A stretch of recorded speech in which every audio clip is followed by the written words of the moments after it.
Welcome 10वी मध्ये मी विजय गोळे सर आपलं सगळ्यांचं स्वागत करतो आहे। विद्यार्थी मित्रांनो, या व्हिडिओमध्ये अभ्यास करताना मनाची मदत कशी घ्यावी, त्यासाठी कोणती टेक्निक्स तंत्र वापरावीत याची माहिती दिलेली आहे। आजवर ही टेक्निक्स कुणालाही माहित नाही, त्यामुळे अतिशय काळजीपूर्वक हा व्हिडिओ पहा। आणि हो, या व्हिडिओचं टार्गेट आहे 3000 सबस्क्रायबर, तेव्हा हा व्हिडिओ सबस्क्राइब करा आणि ही जी महत्त्वाची माहिती आहे ती जरूर पहा। कोणताही अभ्यास करताना हा जास्तीत जास्त 40 मिनिटं करायचा। 40 मिनिटाच्या वर अभ्यास करायचा, शक्यतो 20 ते 30 मिनिटं करायचं। याचं कारण असं आहे की आपल्या प्रत्येकाचं जे मन आहे हे साधारण 30 मिनिटांनंतर डिस्टर्ब होते, आपली एकाग्रता भंग पावते।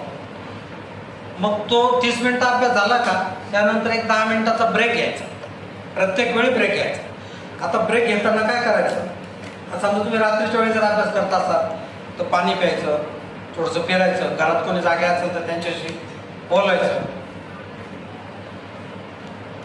गाणं म्हणता येत असेल तर गाणं म्हणायचं, मोठ्याने म्हणू शकता, आणि नाचता येत असेल तर नाचायचं, बरोबर। परंतु हा जो ब्रेक घ्या, त्या ब्रेकमध्ये मोबाईल किंवा टीव्ही अजिबात बघायचा नाही। मोबाईल तर बिलकुल बघायचा नाही, एकही रील बघायचं। याचं कारण असं आहे की ज्यावेळेस आता समजा तुम्ही अर्धा तास अभ्यास केला, तुम्ही ज्यावेळेस अभ्यास करता अर्धा तास, त्या तुमच्या मेंदूमध्ये हे अंक आणि अक्षर यांची एक ब्लॅक अँड व्हाईट कॉपी तयार होत असते। आणि जो ब्रेकचा वेळ आहे त्या ब्रेकमध्ये तो मेंदू व्यवस्थित क्लासिफिकेशन करत असतो, कुठे ठेवायचं, बरोबर। तर त्यावेळेस जर समजा आपण म्हटलं बा थोडं 1 मिनिट रील पाहू, जरा बोर झाले, तर ज्यावेळेस तुम्ही 1 मिनिट रील बघता त्या 1 मिनिटामध्ये काय होतं की एका सेकंदाला 25 चित्र रंगीत तुमच्या त्या नटाचे नटीचे संगीताचं आपल्या डोळ्यातून मेंदूमध्ये जातात।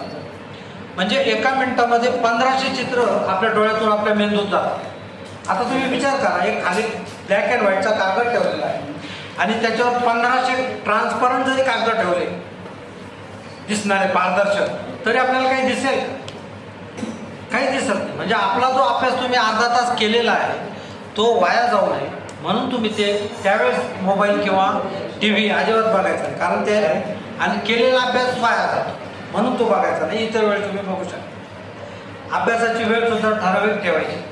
अभ्यास करताना 30 मिनिटं, अभ्यास 10 मिनिटाचा ब्रेक। समजा विज्ञान एक केला, नंतर गणित, परत इंग्लिश, हिंदी जो असेल तो, म्हणजे मिक्स आपण ते झोप भरपूर घ्यायची, जागरण करायचं नाही। कारण जागरण जर केलं, कारण आपण आपल्या मेंदूचं काम करतो, मेंदूला जेवढी विश्रांती मिळेल तेवढं महत्त्वाचं। खूप जागरण करून काही आपण जास्त दिवे लावत नाही, त्यामुळे जागरण करू नका। वेळेवर चांगलं आरोग्य चांगलं ठेवा, पाणी भरपूर प्या। पाणी भरपूर पिल्यामुळे आपल्या मेंदूला प्राणवायूचा पुरवठा भरपूर होतो आणि आपण फ्रेश होतो। त्यामुळे अशा पद्धतीने अभ्यास करायचा। आणि ज्यावेळेस कंटाळा आला का विषय बदलायचा, म्हणजे एकच विषयाचा अभ्यास भरपूर वेळ करतो। कोणीही अर्धा तासापेक्षा जास्त वेळ अभ्यास करू शकत नाही। तुम्ही जरी म्हटलं का मी वाचतो, आपल्या डोळ्याला दिसतं, फक्त मेंदूच जात नाही। त्यामुळे कुठलाही विषय अर्धा तास करायचा, अभ्यास करताना बसूनच करायचा। आता हे पुढचे 50 दिवस झोपायचं नाही, झोपून अभ्यास करूच नाही। झोपून अभ्यास केला का कंटाळा आहे, आळस आहे। कारण आता बघा, तुमची ज्यावेळेस मार्च 17 पर्यंत परीक्षा आहे ना, मार्च नंतर मार्च टू एप्रिल टू मे आणि मे ते जून 3 महिने, जवळजवळ 100 दिवस तुम्हाला इतके मोकळे मिळणार आहे की त्यावेळेस काय करू असा प्रश्न पडला। त्यावेळेस तुम्हाला पाहिजे तेवढा तुम्ही मोबाईल पहा, पाहिजे तेवढी मजा करा।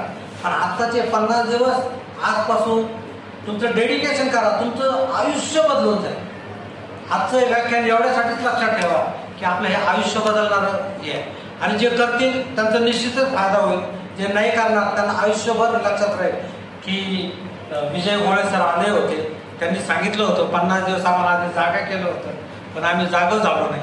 जे जागे होतील त्यांचं आयुष्य निश्चितच चांगलं होईल, आणि जे होणार नाही तर त्याला काही इलाजच नाही। पण मला खात्री आहे तुमच्यापैकी प्रत्येक जण सिन्सिअरली 50 दिवस अभ्यास करेल आणि जास्तीत जास्त मार्क मिळून तुम्ही सगळेजण यशस्वी व्हाल। आता ते म्हणजे जेवढे फॉर्म्युले असतील ना तेवढे एका A4च्या कागदावर लिहून घ्यायचे। A4 कागद असतो ना, त्याच्यावर ते फॉर्म्युले लिहून घ्यायचे आणि ते फॉर्म्युले घरामध्ये असे लावायचे जिथं तुम्ही अभ्यास करता, किंवा जिथं आरसा आहे ना, आरसा आता मुली बहुतेक आरसा बघत असते, मुलंही पाहत असते. तर आरशाजवळ गेल्यानंतर काय करायचं, तो फॉर्म्युलाचं पूर्ण शीट वाचून काढायचं आणि मग आरशात बघायचं. तुमचा कॉन्फिडन्स वाढलेला तुम्हाला दिसेल त्याच्यामध्ये. अरे फक्त पाहिलं, लक्ष दिलं तरीही तुमचं हे फॉर्म्युले पाठ होतं. आणि ते पाठ झाले, तुम्ही जर समजा एक 7-8 दिवस ठेवले ना, पूर्णचे पूर्ण पाठ होतं. फक्त लक्षात घ्यायचं, पूर्ण सिन्सिअरली वाचायचं, गंमत म्हणून करायचं. गंमत करायला वेळच नाही आता आपल्याकडे, पूर्णपणे वाचायचं पहिल्या याच्यापासून शेवटपर्यंत. ते फॉर्म्युले म्हणजे गणिताचे आणि विज्ञानाचे इक्वेशन्स वगैरे जे असतात ना, जे तुम्हाला लक्षात ठेवायचे असतात ते करू शकता. आता बऱ्याच वेळा घरी कोणी पाहुणे येतं, कधी कधी TV वगैरे चालू असतो, असे हे होते. तर मग अशा वेळी काय करायचं, तुमचे जे नकाशे, भूगोलाचे नकाशे ते तुम्ही बघू शकता. आकृत्या काढून त्याला नावं देणं हे पण खूप महत्त्वाचं आहे. हे काम तुम्ही गडबड किंवा काही हे चालू असताना करू शकता. आणखी एक महत्त्वाची गोष्ट, समजा तुमच्या घरामध्ये अभ्यासासाठी वेगळी जागा असेल, खोली असेल तर फारच चांगलं. नसलं तर काय करायचं, भिंतीकडे तोंड करून अभ्यास करायचा. माणसांकडे तोंड करून नाही करायचं. कोपरा घ्यायचा, कुठल्याही कोपऱ्यामध्ये बसायचं, भिंतीकडे तोंड करायचं. घरातल्यांना सांगायचं मी 1 तासभर अभ्यास करणार का 2 तास अभ्यास करणार. घरातले तुम्हाला कोऑपरेट करतील, म्हणजे तासभर बुवा हे आणायला जाय, ते आणायला जाय, पाठवणार. जोरात सांगायचं मी अभ्यास करतो. आणि लक्षात ठेवण्याचं एक टेक्निक आहे, ते मी तुम्हाला सांगायचं विसरलो. ते असं आहे की ज्यावेळेस तुम्ही अभ्यासाला बसा, अभ्यासाला सुरुवात करा, त्यावेळेस सगळ्या वस्तू, समजा तुम्ही विज्ञान 1चा अभ्यास घेतला, सगळ्या वस्तू घ्यायच्या. पुस्तक, वही, गाईड, नोट्स, काय जे जे असेल ते, पाण्याची एक बाटली भरून घ्यायची. आणि अभ्यास करताना एक ठराविक वेळ करता. समजा आता तुमची दुपारची शाळा आहे तर तुम्हाला सकाळच्या वेळेचा अभ्यास तुम्हाला करू शकता, हां, किंवा संध्याकाळी करू शकता. संध्याकाळी तुम्ही करू शकता. अभ्यास करताना साधारण प्रत्येक 2-2 तासाची जर बुक केली, म्हणजे समजा 7 ते 9, तर 7 ते 9 मध्ये अभ्यास कसा करा की 40 मिनिटं अभ्यास झाला किंवा 30 मिनिटं अभ्यास झाला, 10 मिनिटाचा ब्रेक, परत 30 मिनिटं अभ्यास झाला, 10 मिनिटाचा ब्रेक, परत 30 मिनिटं अभ्यास झाला, 10 मिनिटाचा. असे 2 ग्रुप जर केले तर त्याच्यामध्ये तुमचे जवळजवळ 6 विषय, 6 तुमचे सब्जेक्ट होऊ शकतात. 6 याचे अभ्यास तुमचा होतो. 6च्या 6 याचा 50 दिवस लक्षात घ्या. 50 दिवस जर तुम्ही अभ्यास केला, 50 नाही एवढं, पण 30 दिवस जरी केला तर सगळा अभ्यास तुमचा आहे. म्हणजे अजूनही जो 50 दिवस आहे, तुम्हाला 8-8 दिवस प्रत्येकाला मिळतं. प्रत्येक विषयाचा तुम्ही 8-8 दिवस अभ्यास करू शकता. इतकी वेळ आहे, सफिशियंट वेळ आहे. आजपासूनचा जर तुम्ही वेळ वाया घालवला नाही तर तुम्ही 80% मार्क प्रत्येक जण मिळवू शकतो. प्रत्येकाची कपॅसिटी आहे, आपण तिचा वापर करत नाही. आपल्याला वाटतं दुसऱ्यांनाच मिळतील, तसं नाही. झोपडपट्टीतले मुलं, डोंगराचं काम करणारे मुलगी जर मिळू शकते तर आपल्याला का नाही मिळणार. त्यांच्यापेक्षा तर आपण चांगलेच आहोत ना. आपली परिस्थिती चांगली आहे, आपण करू शकतो. निश्चित तुम्हाला त्याच्यामध्ये यश मिळेल. असा त्यावेळेस एक वाक्य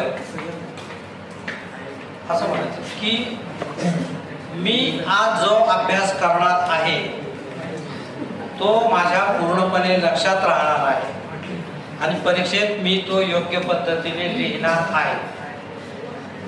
मी आज जो अभ्यास करणार आहे तो माझ्या पूर्णपणे लक्षात राहणार आहे आणि परीक्षेत मी तो योग्य पद्धतीने लिहिणार आहे.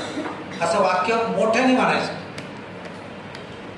2-3 दिवस ज्यावेळेस तुम्ही हा प्रयोग कराल तेव्हा तुमचं असं लक्षात येईल की हे वाक्य म्हटल्यानंतर तुमचं मन जवळजवळ 40 मिनिटासाठी एकाग्र होतं.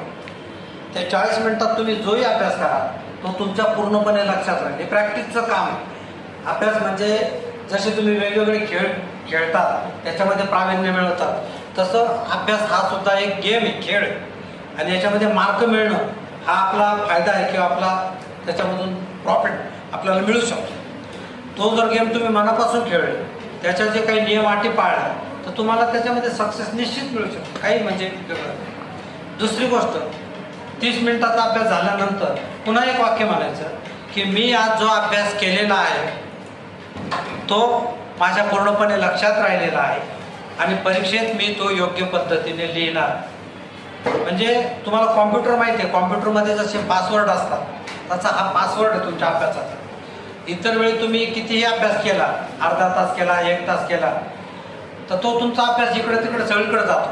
पण ज्यावेळेस तुम्ही एखादी फाईल बनवता आणि त्याच्यातच एक एक गोष्ट ठेवता, तेव्हा तुमचा अभ्यास त्या ठिकाणी ठेवता.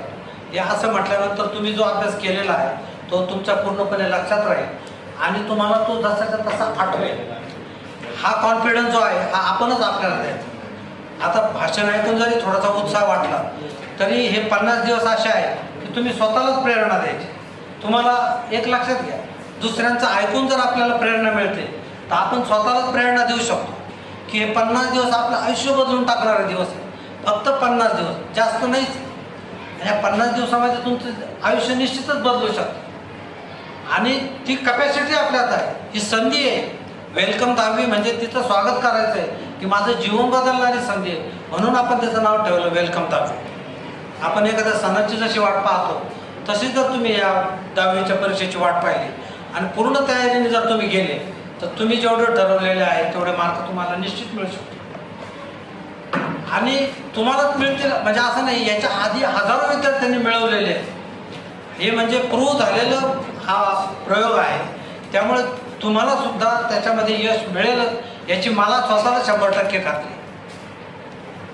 तुम्हाला सगळ्यांना खूप खूप शुभेच्छा. प्रत्येक याचा अभ्यास मनापासून करा, चांगल्या पद्धतीने करा आणि सगळेजण यशस्वी व्हा. Thank you very much.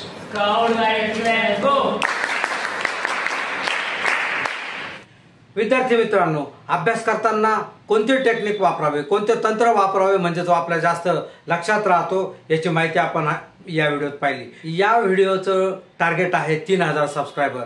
आपण हा व्हिडिओ सबस्क्राईब केलाच असेल, नसेल केला तर जरूर करा आणि आपल्या एका मित्राला देखील तो जरूर पाठवा.